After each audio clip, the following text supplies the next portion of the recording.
কারণে রোজার প্রতি গুরুত্ব দিতে হবে, খুব গুরুত্ব দিতে হবে। আমি একটা কথা বলবো, এই কথাটা কি আমার রোজায় সমস্যা হচ্ছে কিনা।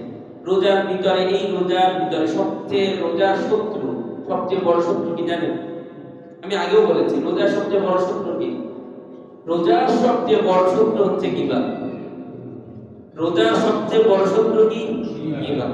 রোজার সবচেয়ে বড় শত্রু কি? মনে রাখবেন, রোজার সবচেয়ে বড় শত্রু কি?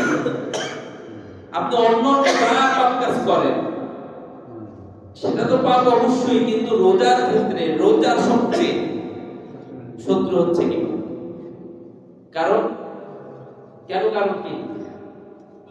আল্লাহ রাব্বুল আলামিন বলেন, ওয়ালা ইয়াগতাব বা'দুকুম বা'দা আইয়ুহিব্বু আহাদুকুম আইয়াকুলা লাহমা আখিহি মাইতাতান